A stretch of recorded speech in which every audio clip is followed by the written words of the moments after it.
This presentation from the Holocaust Survivors Friendship Association in Huddersfield share their testimony of the liberation of the concentration camps in the spring of 1945. This year is the 75th anniversary of the liberation, when the world was brought face to face of the sheer horror of Nazi Germany's attempt to exterminate Europe's Jewish population. Over the next half an hour, survivors of the Shoah will tell their liberation stories in their own words. That we are going on a march because Americans were coming. These films were made for the Holocaust Exhibition and Learning Centre based at the University of Huddersfield. The HSFA would like to thank the survivors of the Shoah for sharing their most traumatic memories.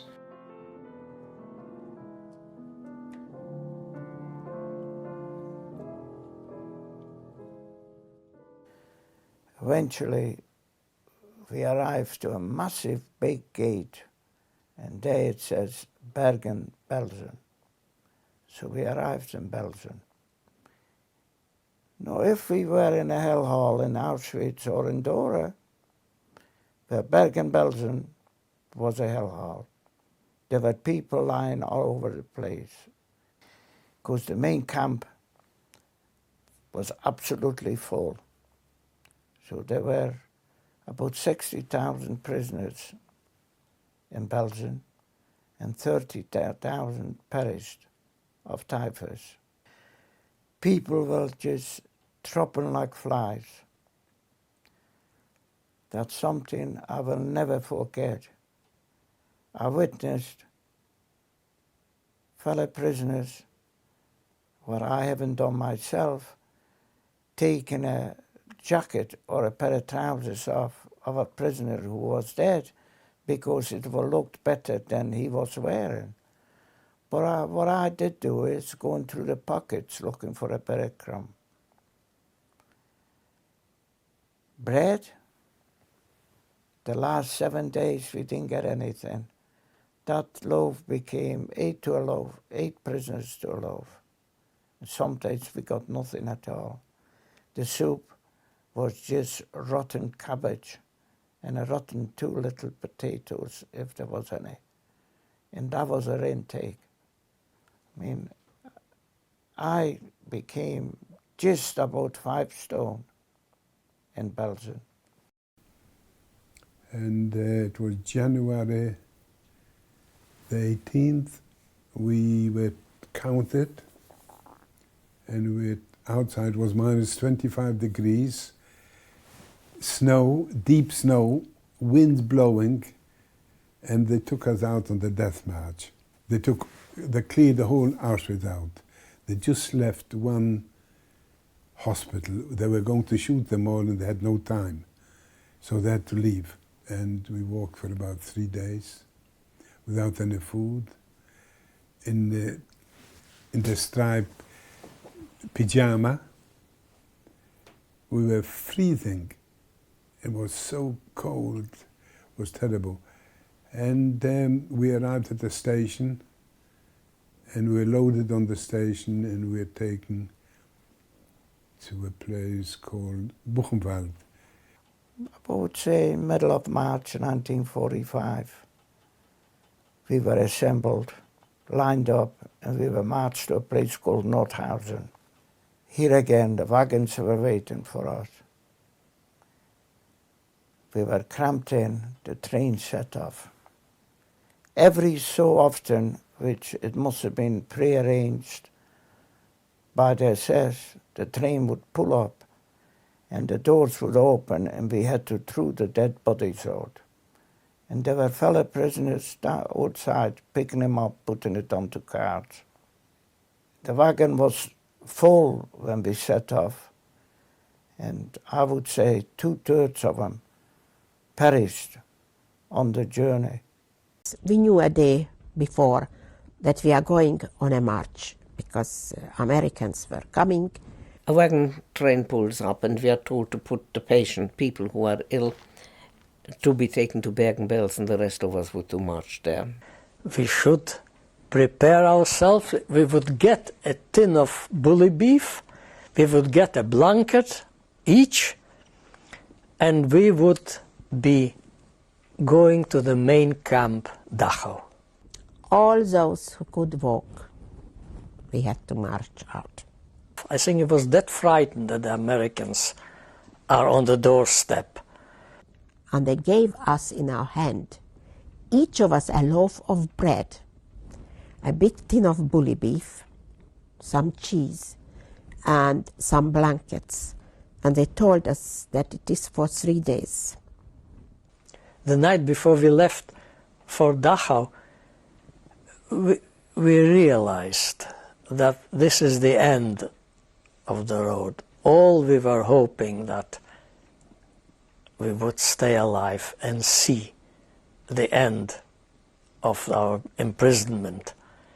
But we had our doubts, because we realized that the final intention must have been to exterminate us.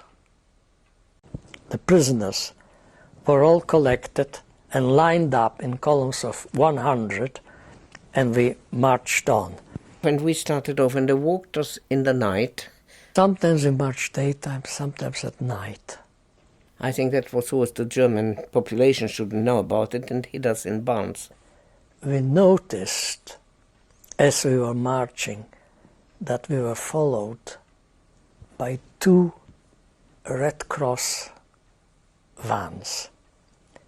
And we were told that the representatives of the Swiss Cross are keeping an eye on us. So that was something which helped us morally. But later on they disappeared, we never saw them again. So it was a fleeting glimpse of hope. One evening, when we were getting up to start marching again, I couldn't stand because my leg had gone stiff again. People started collapsing. It was a long march. Anybody lagged behind. A soldier detached himself. You heard a shot. And some people were shot on that march. The stragglers were shot. We heard shots. Soldier came back and the person didn't. That happened several times during the night. So we realized if you couldn't keep up, you would be shot. I found out about my mother's death. I was very worried about my mother staying in the ghetto because she was so highly strung and because I didn't think she could cope as well as some people who are less highly strung. And I was told that she was in fact magnificent. She rose, she helped people, she shared with them, and she was quite strong, which surprised me very pleasantly. But she always said to me in the ghetto, there is always a way out. There's always a way out. You don't have to suffer degradation. And she, in the ghetto, always wore a belt, a sort of cord round her neck. And she said, you see, just pull that and that's it. They're not going to get me. And in the ghetto, in Stutthof, I understand that it got to be very cold and very horrible. It was November. And she committed suicide. She hanged herself. And one of the people who was the sister of my wedding ceremony witness came out and told me about it, that she was there. It was a group of people who discovered my mother hanging, and somebody said, oh, we must cut her down. And Dina, my friend, said, no, don't do that. She doesn't want that. And she, Dina, my other friend who told me that afterwards, said she and her mother stayed on, of course. And she was there through the typhoid epidemics, through the horrible winter throughout, and her mother died at the end of that in the camp. And she said, you know, I wished my mother hadn't had to live through this last winter.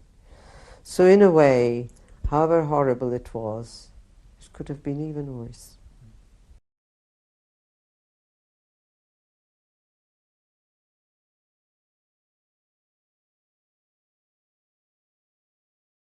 On that day, liberation meant limitless euphoria. It means forgetting all and everything that happened before for a few days. We were oblivious completely.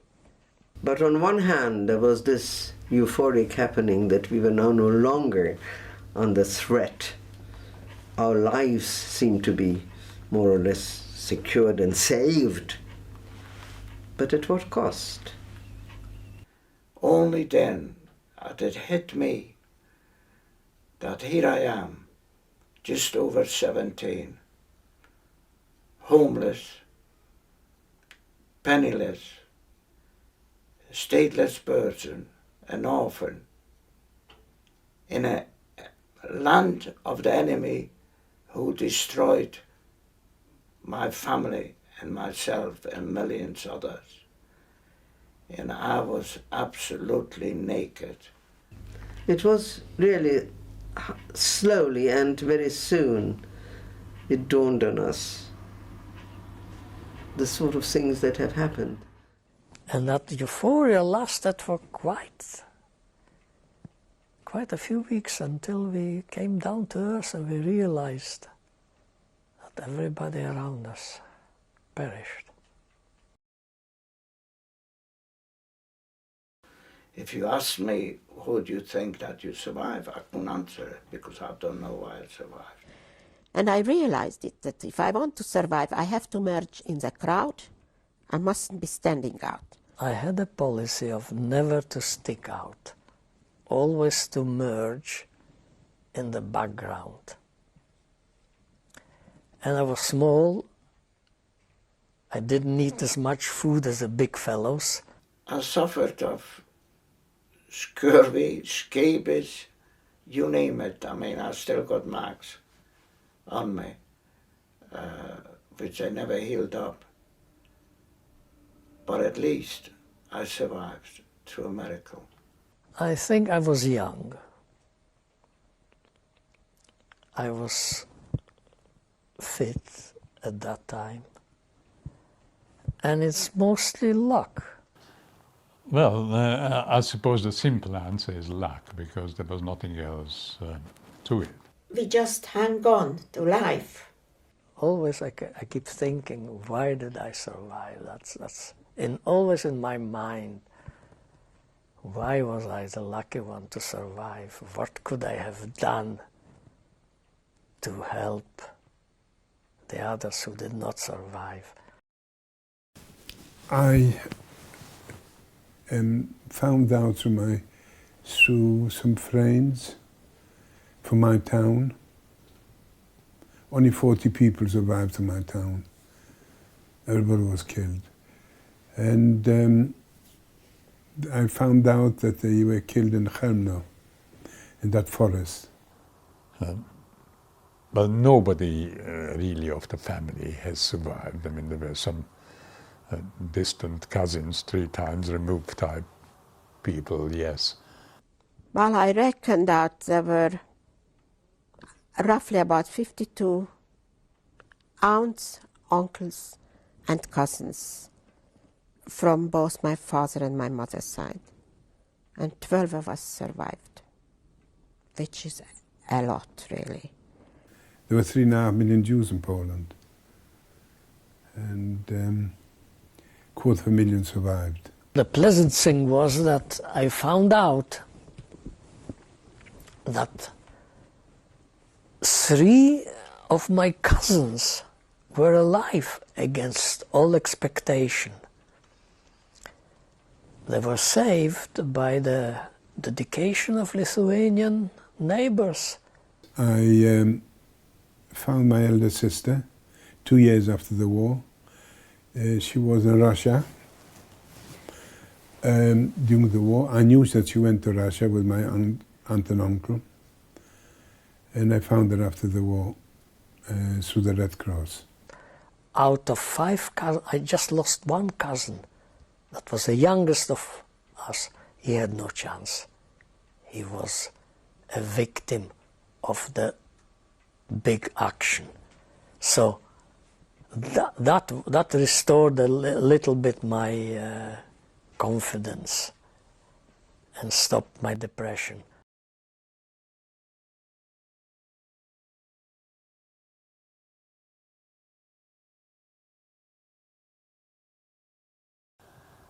And of course, the first thing they lowered you into a bath, and that was, I suppose, that was the first bath I had for over a year. And the next thing, they put you on the weighing machine that we was doing in hospital. And at that stage, I weighed 4 stones, 56 pounds. We got better, well, not better, but we started to certainly change our outlook on life.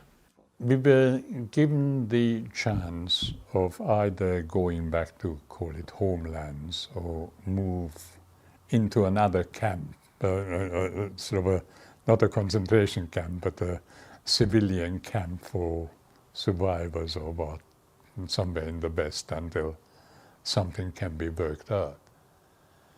And at that stage, I still hoped that somebody from the family will have survived, and I went back to Hungary. Now, I didn't want to be in the camp. I didn't think that likely that any of my family would have survived. So, since I spoke so many languages, I went to the, which were British military government, and offered my services as an interpreter. They couldn't believe that I could speak so many languages. We were taken to the airport, 40 girls and 260 boys, and on 10 bombers they brought us to the Lake District. Anyhow, they picked me up from the hospital and we went to Björn, where I worked as interpreter to Bert, to whom I eventually got engaged. Me and my friend Moshek, we stopped to assessment, and right away they were terrified. One was a captain, one was a sergeant, and they both happened to be French origin. Oh, we did nothing to anybody, we were very good, and I said, and we had other thoughts for them. Walking from work and seeing a German POW, prisoner of war, very dilapidated condition, sitting on the ground, not in any camp or anything, just sitting there. I don't know why. We told me, you barbarians, you're inhuman. We told them to take the rucksack off their backs. Yasha, my friend, Yasha Gurevich, twisted, a Majorca is a sort of rough tobacco that you twist into cigarettes, and he made that and he smoked. And the German said, "Give me a puff, pal." And we let them go off. Terrified they were of us. And Yasha, with absolute disgust, walked away. Didn't kick him actually, but just sort of dismissed it. And I had a big argument with him about that. And then, after standing there for a while, some boys, soldiers, German soldier boys, walking past, and one of them, he just walked towards me, and he had a Hitler-used German knife, and he gave it to me. He said, "They have killed all my family.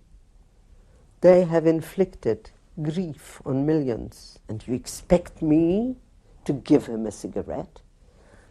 And he never said a word. He just looked at me, handed the knife to me, and I just looked at them, and he looked me straight in the eyes, and he walked off. Well, I didn't see it that way. I said, I have survived and you have survived. To show, surely, that we don't identify any one individual with a group of killers. And we are not like them. And this man is down and out and wanted a smoke. And you didn't give it to him. It gave me a feeling of a young boy, my age, and how different things could have been.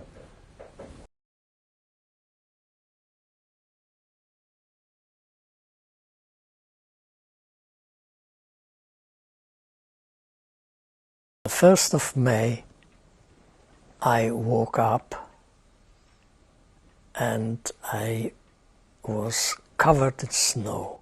There weren't any barns to put hide us in, so there was a freshly ploughed field, and they told us to lie down in the field, and the German soldiers lay down in the trenches. The next morning, it was about 9, nobody calls for a roll call or anything. Look out through the window, and all the German soldiers were sending on a roll call. And there were planes overhead, and there were American planes, and the soldiers were edging their way towards the wood. There was no sign of the guards. We seemed to be deserted by everybody. And then we saw a Russian prisoner who told us the guards have run away and they're waiting for the Americans. And pretty soon they came into our room, to the barracks, and they said, "We are going to leave you here because the Americans are in Wolfratshausen and they should be here in a couple of hours and they will take you over. Bye-bye." They shook hands with us and they left us. Just like that. After a while we heard a rumble in the distance and we went into hiding just in case it was the SS. But then we noticed the tricolor, the French flag was flying. So there were shouts, "Oh, the Free French are here." And then along the main road we saw American tanks coming, and they stopped in the square in front of the field. The American soldiers got out. And they gave us straight away some chocolates, but I wouldn't. I knew I shouldn't have it. I asked, "Du pain, s'il vous plaît." So he threw half a loaf of bread. And that was a euphoria. My friends lifted me up and carried me to a farmhouse nearby and put me on a wooden settle. And the doctor says, "Whatever you do, don't have milk, don't have eggs, don't have butter, don't have cheese," because the sort of food we have had scarred our stomachs and we couldn't actually digest it. And they were so irresponsible by feeding us. And so many prisoners died. They were overeating and the body couldn't take it. We scrounged some potatoes and so on, so we ate and we were just relieved that we are alive.